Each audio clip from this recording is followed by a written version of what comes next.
Hoje nós falaremos de uma área, de um assunto que eu acho assim interessantíssimo nas Escrituras. Falaremos sobre a lei, falaremos sobre os 10 mandamentos. Eu tenho a impressão que o entendimento da função da lei, da função dos 10 mandamentos para o cristão é um dos entendimentos mais comprometidos no dia de hoje, nos dias de hoje. Então é sobre isso que nós falaremos. E vamos entender como os 10 mandamentos se relacionam também com Cristo. Então hoje é um dia que eu considero assim especial, um dia muito legal, um momento de entendermos isso. Então essa série que eu estou fazendo aqui, a Bíblia de A a Z, nós estamos sempre mostrando como os livros das Escrituras apontam para Cristo, todos eles, todos os 66, os do Novo Testamento é claro, mas os do Antigo Testamento também, os 39 do Antigo Testamento, como eles apontam para Cristo. E nós vimos que quando o homem cai, há um plano, naquele dia da queda, Deus já começa com um plano de resgate. E ele vai, e depois de um tempo, escolhe uma pessoa, que é Abraão, para que por meio da família de Abraão, todas as famílias da terra possam ser abençoadas. Lá em Gênesis 12, logo no comecinho, nos versos 1, 2, 3, nós temos o Senhor falando para Abraão que ele vivia em uma família de idólatras. O Senhor chega para Abraão e diz assim: ei, sai Abraão da tua terra, sai da tua família, vai para uma terra desconhecida, sai do conforto, vá seguir o meu plano. E Abraão, que nunca não tinha crescido no ensinamento do Deus verdadeiro, começa ali, ele entende que realmente esse é o único sentido e propósito que dará um sentido de existência à vida dele. Ele sai do conforto, da tranquilidade, da terra dos pais dele e vai para o que manda o Senhor. Então, tempos depois, essa descendência de Abraão pela questão da fome, tem de ir para o Egito, para fugir da fome, vai lá para o Egito. E durante 400 anos ali no Egito, esse povo é escravizado. Eu tenho dito que é a primeira vez que o terror do preconceito, o terror de submeter um outro povo à escravidão, submeter um outro povo a condições indignas, abaixo do patamar mínimo civilizatório em que o homem deixa de ser um homem e passa a ser coisa. É ali que se inicia essa prática que se repete, infelizmente, em tantos momentos da história da humanidade. Mas é ali que simplesmente pelo homem ser judeu ele é escravizado. Então nós temos uma história que 70 pessoas da descendência de Abraão chegam ao Egito e após 400 anos de escravidão nós temos 2 milhões de pessoas. É uma nação. É uma nação. Então 2 milhões de pessoas num sentimento de escravidão, sofrendo, trabalho forçado. Aí Deus diz, né, que Deus... Aí tem a história de Moisés, que nós falamos, que Moisés, esse povo crescendo. Aí tem Moisés, que aparece, que é hebreu, mas é criado no palácio do faraó. E quando cresce, ele diz: eu não posso, meu povo está sofrendo, eu tenho de fazer algo. E ele se revolta contra aquilo, mata um egípcio e tem que fugir em decorrência dessa morte. E está lá, né? Fugiu e está ali, e se casa e vai ser pastor de ovelhas.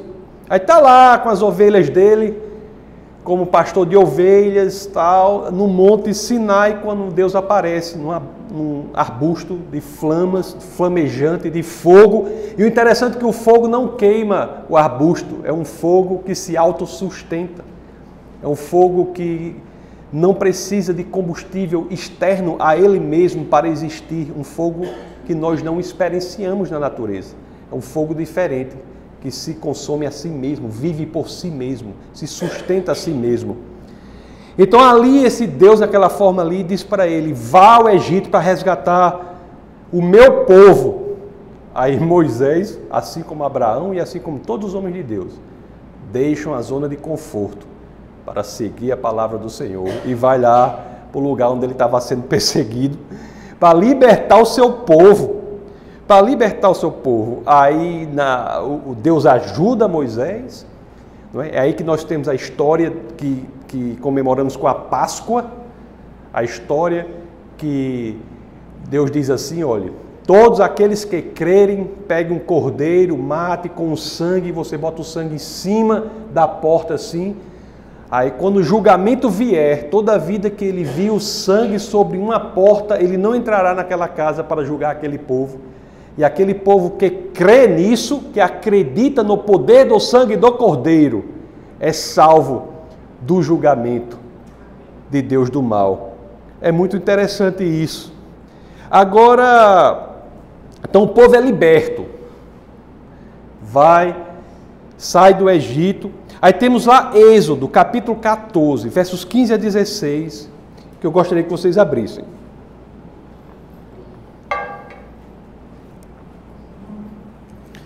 O povo está fugindo ali, quando ele sai do Egito, ele é perseguido. E tem essa passagem aqui, Êxodo 14, versos 15 e 16. Aí tem essa passagem aqui que acontece um dos milagres mais impressionantes da história das Escrituras. Os grandes milagres públicos, grandiosos, acontecem nas gerações de Moisés, de Elias e Eliseu, de Jesus e seus apóstolos. Essas 3 gerações Deus age miraculosamente de forma muito impressionante e sempre age, até hoje age. Mas eu estou falando desses grandes milagres que você vê públicos, de interferência nas leis naturais de maneira pública. Não são tantos na Bíblia, são 250 aparições mais ou menos, um período, né, da criação da humanidade até Jesus Cristo. Então nós temos aqui esse grande milagre, diz assim, ó, disse o Senhor a Moisés: por que clamas a mim? Dize aos filhos de Israel que marchem. Confia no Senhor, não é? Se dizer que marchem. E tu levanta o teu bordão, estende a mão sobre o mar e divide-o para que os filhos de Israel passem pelo meio do mar em seco. Esse povo, é isso que eu quero que vocês saibam. Esse povo é um povo que tinha experiências com Deus, a ponto de fugirem, escaparem do Egito, chegam em frente ao mar, e tanto é o povo de Deus que Deus abre o mar, e eles passam pelo mar sem sequer molharem os seus próprios pés. Não é interessante? Quer dizer, Moisés, que lá no Monte Sinai, cercado de ovelhas, escuta a ordem de Deus: vai ao Egito libertar meu povo. Vai ao Egito, acontece tudo aquilo, liberta, e Deus está com ele. Às vezes um projeto que a gente acha impossível. Então, é impossível. E realmente, se na sua equação Deus não estiver, é impossível mesmo. A possibilidade, a característica de ser realizável, de ser execuível, só acontece porque a equação, Deus está na equação. E é aqui que acontece. Isso aqui é um exemplo claro. Porque o povo não tinha como fugir do exército. Ele foge porque Deus está com ele.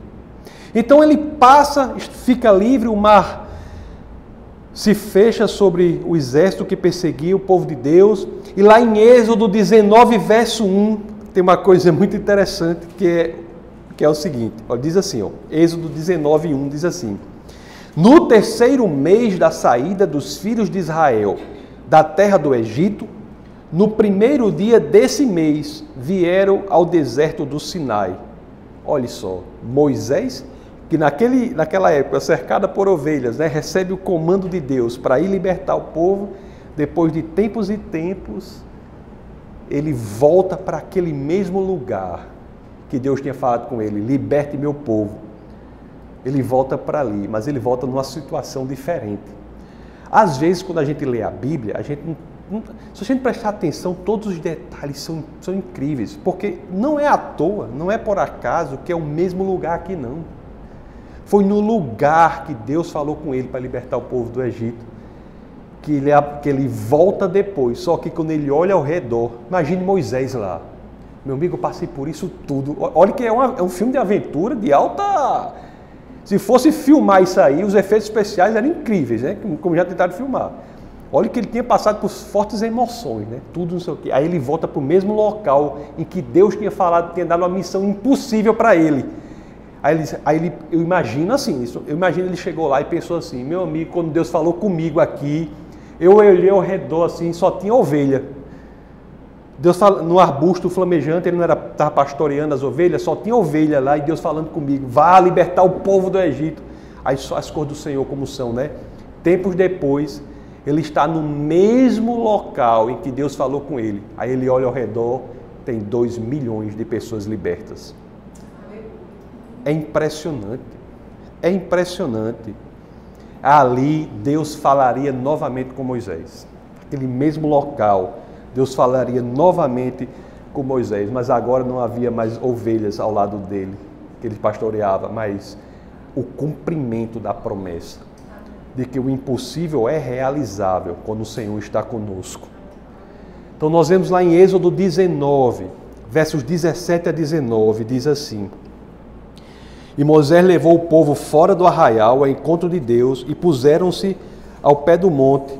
Todo o monte, aí Deus fala com Moisés que vai fazer, aí diz, todo o monte Sinai fumegava, porque o Senhor descera sobre ele em fogo. Você imagine essa situação, você está lá no monte Sinai, olhe só como é que é a situação lá do monte, né? Olha, o povo do arraial encontrou de Deus e puseram-se ao pé do monte. Todo o monte Sinai fumegava, porque o Senhor descera sobre ele em fogo. A sua fumaça subiu como fumaça de uma fornalha, e todo o monte tremia grandemente, e o clangor da trombeta ia aumentando cada vez mais. Moisés falava e Deus lhe respondia no trovão.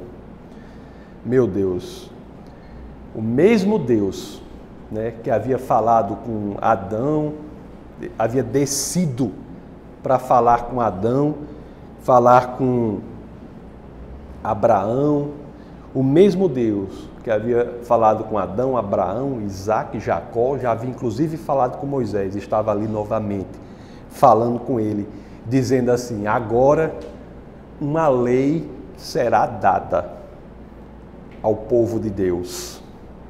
Aqui tem a primeira coisa que nós temos de entender para entendermos a lei. A lei é extremamente mal entendida.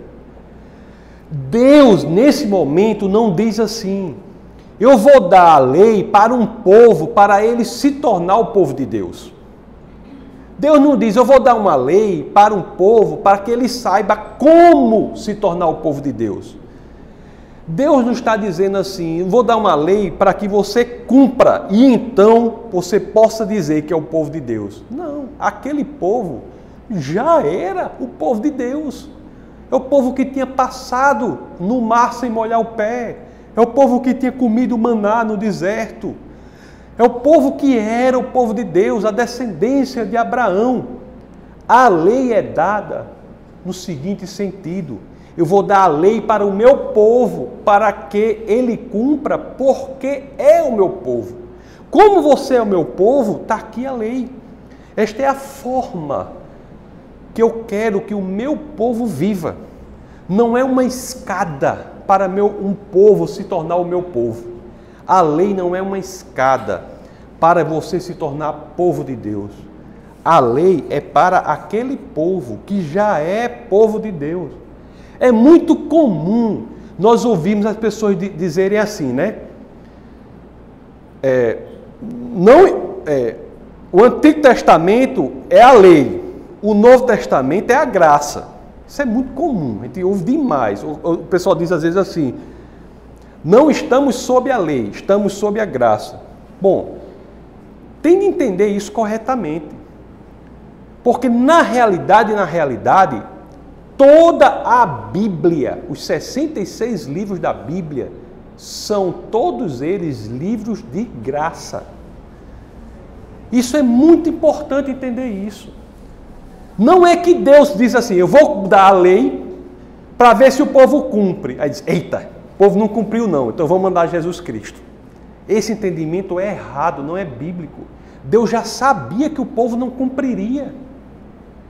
Ele não deu uma tarefa impossível não, para ver o homem não cumprir não. Isso não é um entendimento bíblico. Olhe, a graça de Deus já existe em todo o Antigo Testamento. Lá em Adão, Adão e Eva, quando eles caem, o que é que eu sempre digo, quase toda pregação tem oportunidade, eu falo sobre Gênesis 3:21, que eu acho belíssimo. Que ele diz assim, eles caíram, né? Aí se viram nus, aí o que é que diz? O Senhor veio e os vestiu. A graça do Senhor já estava presente. O plano de resgate já tinha iniciado. E Noé diz claramente, Noé viu graça diante do Senhor. Isso é claro. Agora me diga uma coisa, se a lei tivesse sido dada como uma escada para a salvação, o que dizer de Abraão? Abraão existiu, viveu 500 anos antes desse momento que a gente está falando aqui da lei. 500 anos antes da lei. Como foi que Abraão foi salvo? Foi pela lei? Não pode ter sido, porque não tinha lei. Foi pelo quê? Foi pela mesma forma que nós somos salvos. Pela fé, por meio da graça. Gálatas, capítulo 3, verso 6, diz assim, é o caso de Abraão, que creu em Deus, e isso lhe foi imputado para justiça. Abraão creu em Deus, fé, e isso fez com que ele fosse justificado. Lhe foi imputada justiça, fosse salvo. É sempre assim. Agora me diga uma coisa. Então Moisés vai lá, pega a lei, né? São os 10 mandamentos. Os 10 mandamentos. Eu vou falar agora, vocês já entenderam em que contexto a lei se insere. Agora vamos entender a razão da lei. Para que existe a lei? Eu vou falar um pouco sobre o que é a lei e depois as razões da lei. Para que serve a lei? Olha, os 10 mandamentos estão em Êxodo, capítulo 20. Inclusive é a passagem central do nosso bate-papo de hoje. Muitas pessoas, eu acho que muitos cristãos, inclusive, nunca leram os 10 mandamentos. Mas é importante saber. Vou falar só aqui os principais. Os principais não, vou falar dos 10, mas vou falar os pontos centrais. Êxodo capítulo 20, se você quiser me acompanhar. O 1 diz assim, ó, então falou Deus todas essas palavras. Eu sou o Senhor, teu Deus, que te tirei da terra do Egito, da casa da servidão. Realmente, Deus nos tira da escravidão. Deus nos tira da servidão. Inclusive, o Novo Testamento deixa claro em dizer, graças a Cristo somos livres da escravidão do pecado. É verdade, não é? Aí ele começa a dizer os mandamentos. Verso 3 diz, não terás outros deuses diante de mim, é o primeiro. Aí depois diz assim, ó, verso 4, não farás para ti imagem de escultura, nem semelhança alguma do que há em cima nos céus, nem embaixo da terra, nem nas águas debaixo da terra. Outro mandamento. Verso 5, não as adorarás, nem lhes darás culto. Verso 7, não tomarás o nome do Senhor teu Deus em vão, porque o Senhor não terá por inocente o que tomar o seu nome em vão. O verso 8 diz, lembra-te do dia de sábado para o santificar. Vou falar sobre o Shabat, o descanso no Senhor. Aí eu vou passar para o verso 12, diz, honra teu pai e tua mãe, para que se prolongue os teus dias na terra. O 13, não matarás. 14, não adulterarás. Verso 15, não furtarás. Verso 16, não dirás falso testemunho contra o teu próximo.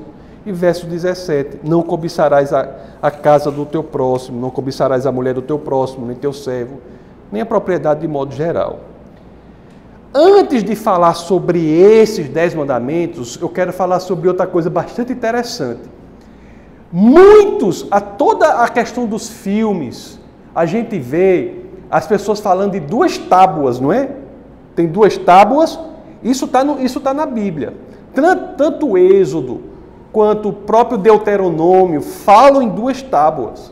Lá em Deuteronômio capítulo 4, verso 13, fala que são 2 tábuas. É interessante que o que os filmes mostram, que eu não concordo, é que eles colocam assim, em uma tábua eles colocam o mandamento de 1 a 5, e na outra tábua ele coloca de 6 a 10. Já viram assim? 1, 2, 3, 6 a 10. Eu acho, a minha opinião, é que em uma tábua eram os mandamentos de 1 a 10 e na outra uma cópia idêntica. Como a gente faz até hoje num contrato. Você tem 2 cópias do contrato. Algo que o homem se predispõe a fazer, a aceitar em contrato, porque é o povo de Deus. Mas para que serve a lei? Nós já vimos uma coisa para que ela não serve. Nós já vimos que ela não serve para nos salvar. Isso aí ela não serve. Nunca serviu. Toda a salvação sempre foi pela fé, por meio da graça, no Antigo e no Novo Testamento. No Antigo, pela fé no Messias que vinha, e no Novo, pela fé no Messias que veio. Toda a salvação é assim. Deus só tem um plano.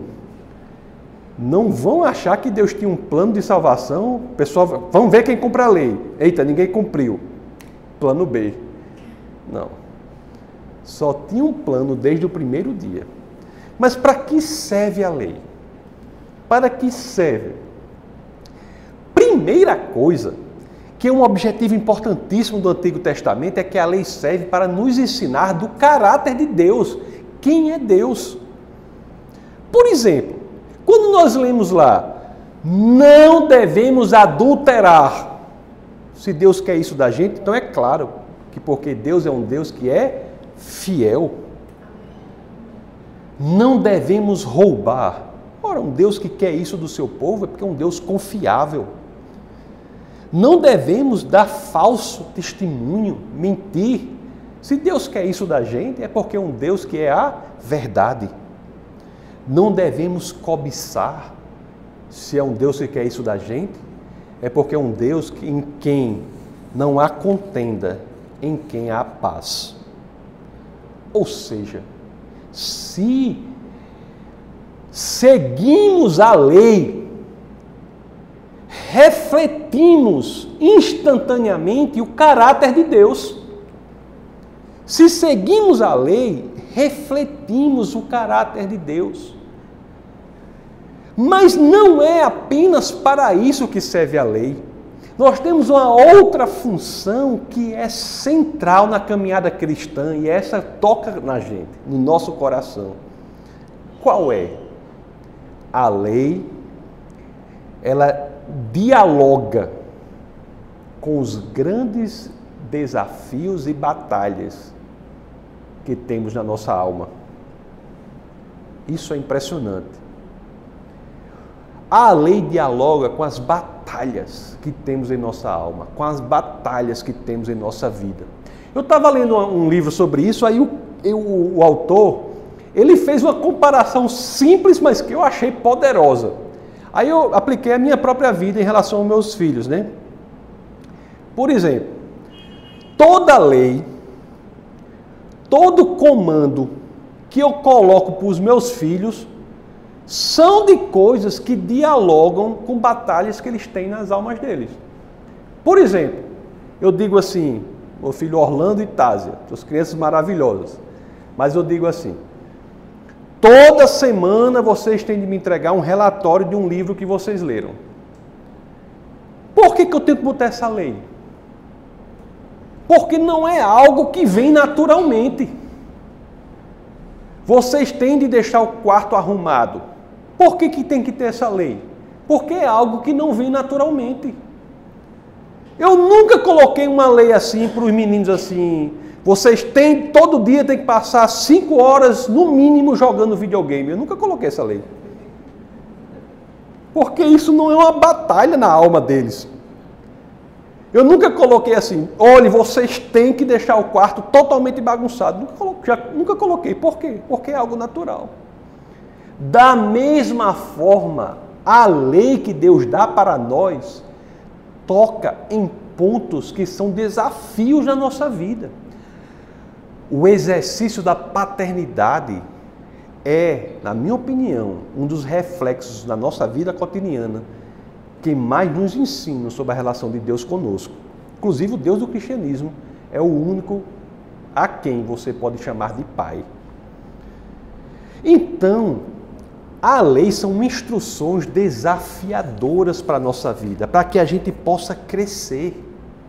Quando você diz assim, olha, quando a lei diz assim, não devemos ter outros deuses, será que é tão fácil assim?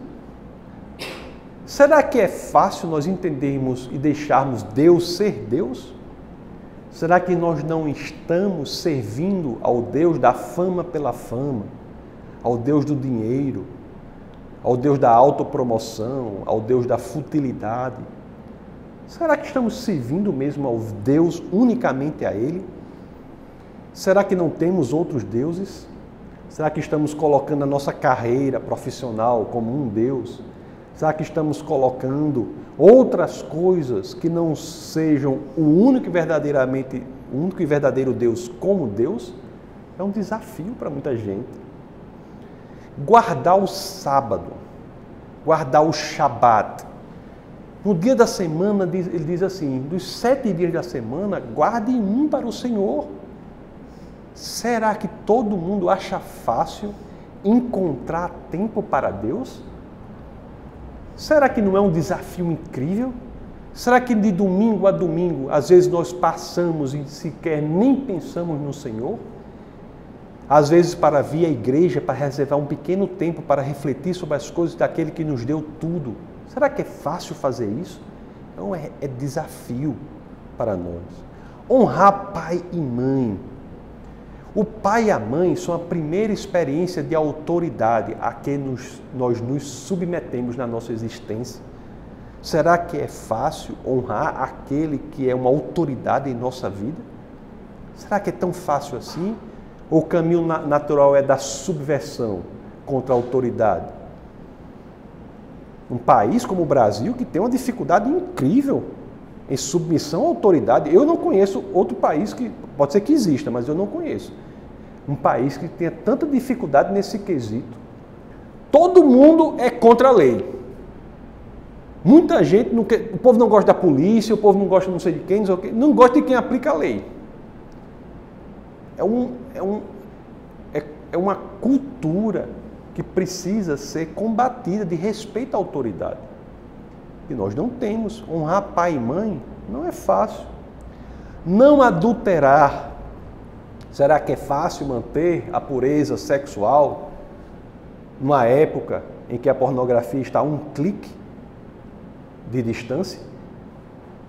Será que é fácil? Não roubar é fácil para todo mundo se frear, se refrear, ir para trás, não ir adiante quando uma pequena oportunidade de levar vantagem financeira em cima do outro aparece? Será que é fácil? Você entender que aquilo que não é seu verdadeiramente deve ser dado a quem é? A dificuldade do dízimo é um caso claro. É um caso claro. Caso claro de dificuldade que nós temos em ter uma saúde espiritual no mundo materialista. Não dar falso testemunho. Será que é fácil não exagerarmos em uma história, não omitirmos uns detalhes, não distorcermos alguma coisinha quando aquela história que nós narramos traz vantagens para a gente? É fácil isso? São desafios. Não cobiçar. É fácil não ter inveja em um mundo que é ditado pela materialidade, um mundo materialista, em que as pessoas se relacionam dando valor a quem tem, não a quem é. É fácil? A lei, meus queridos, é de suma importância. É como um raio-x da nossa alma. Ela nos expõe, deixa claro para a gente aquilo em que precisamos melhorar. É fácil cumprir a lei? Não. Não é fácil cumprir a lei. Eu não estou dizendo que é fácil. Não estou dizendo que é fácil cumprir a lei. Mesmo que, em primeiro momento, as pessoas digam bem assim, não é fácil, eu cumpro. Pode contar que eu faço, eu cumpro a lei, eu sigo. As pessoas entendem isso. Mas é fácil? Não é fácil. Nós sabemos. Aliás, uma das passagens mais curiosas que eu acho assim, mas eu acho engraçado, da Bíblia, está lá em Êxodo, capítulo 19, versos 7 a 8. Porque, olha só a natureza do homem, né? Êxodo 19, 7 a 8, diz assim, veio Moisés, chamou os anciãos do povo e expôs diante deles todas estas palavras que o Senhor lhe havia ordenado. Então, Moisés veio, expôs ao povo, tudo expôs a lei. Aí diz assim, então o povo respondeu imediatamente, tudo que o Senhor falou, faremos. E Moisés relatou ao Senhor as palavras do povo. Por que essa passagem é engraçada? Porque quase que o resto do Antigo Testamento todo dia mostrando como o povo não cumpria. Eles dizem, e não cumpria. É uma coisa... Agora, o que é interessante? O que é interessante? Para nós, esse processo de melhorarmos, de nos santificarmos, não é fácil. Eu entendo isso. É para vocês, é para mim. Exige sair da zona de conforto, exige da força de vontade. Tem que colocar força para isso. E Deus sabe que é difícil. Deus sabe até que sozinho nós não conseguimos. Ele sabe disso. Por isso, a lei, além de representar o caráter de Deus, além de ser um raio-x da nossa alma, ela indica a necessidade que nós temos de Jesus Cristo. Olhe só, lá em Gálatas, capítulo 3, verso 24, diz assim, de maneira que a lei nos serviu de aio para nos conduzir a Cristo, a fim de que fôssemos justificados pela fé. A lei indica a todos nós, inclusive hoje, que precisamos cada vez mais de Cristo. Nós precisamos dele. Nós precisamos de Cristo, nós precisamos de algo que nos faça um novo coração, algo que nos ajude, que esteja conosco, para que a gente possa mudar e progredir. O Antigo Testamento mesmo, você veja essa função, que pelo ministério de Cristo, o Espírito de Deus pôde vir aqui e habitar entre nós e nos ajudar a conquistarmos tudo isso. Essa lógica está inclusive no Antigo Testamento. Isso não é coisa só do livro de Atos, não. Se você abrir em Ezequiel, capítulo 36, versos 26 e 27, se você for ler isso aqui, você pensa que está lendo o Novo Testamento. Olha só, o que Ezequiel diz aqui, Dar-vos-ei coração novo, e porei dentro de vós espírito novo. Tirarei de vós o coração de pedra, e vos darei coração de carne. Porei dentro de vós o meu espírito, e farei que andeis nos meus estatutos, guardeis os meus juízos e os observeis.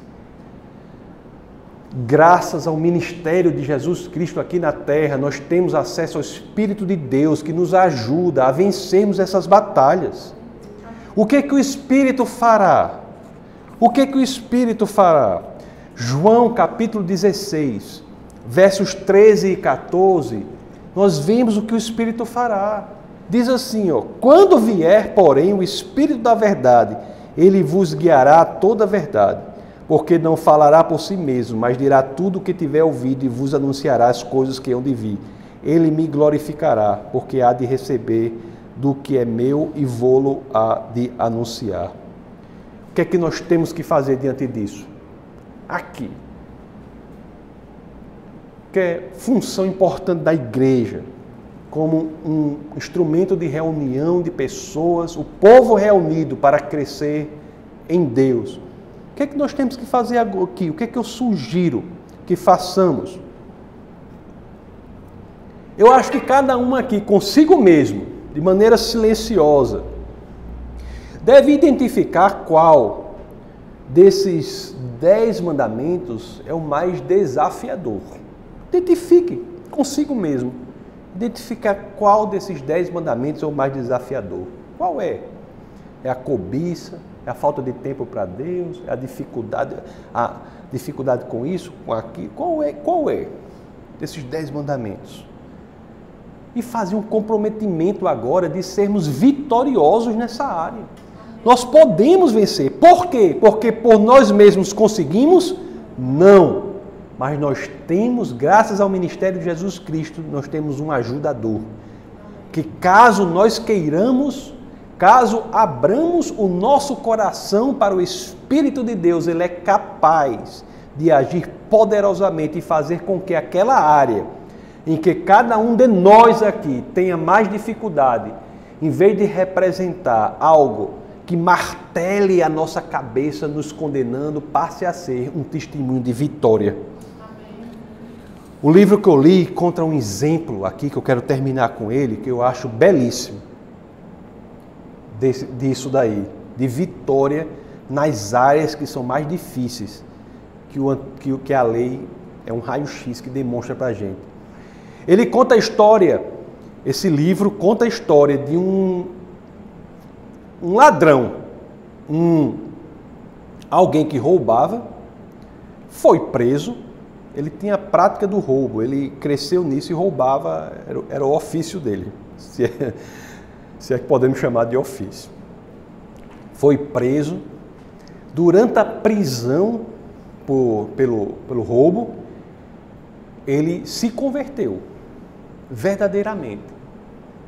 Se converteu verdadeiramente. Saiu da prisão e foi para a igreja.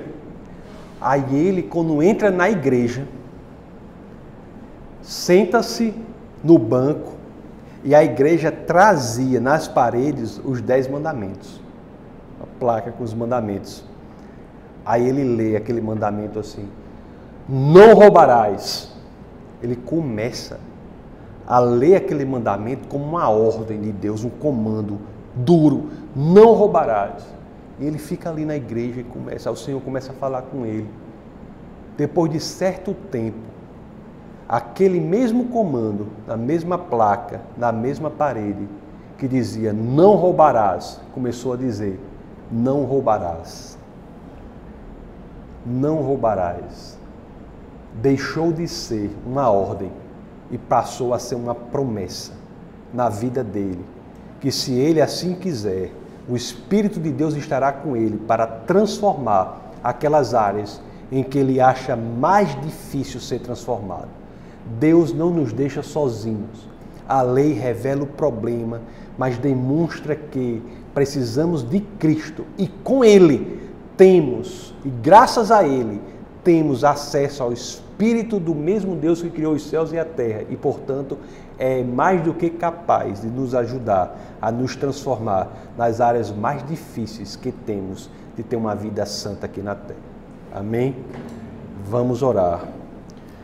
Senhor, muito obrigado, Pai, por nos fazer entender que há áreas da nossa vida que precisamos melhorar, mas também entender que nós não podemos fazer isso sozinhos, Senhor. E por isso que há o Espírito de Deus que é capaz de nos ajudar a transformar, a melhorar, a nos tornar pessoas cada vez mais parecidas com Cristo, Senhor. Muito obrigado por sabermos que as batalhas mais difíceis que encontramos na nossa alma são capazes de serem vencidas, porque o Senhor está conosco. No nome poderoso do nosso Senhor e Salvador Jesus Cristo, é que todos nós, em uma só voz, dizemos amém.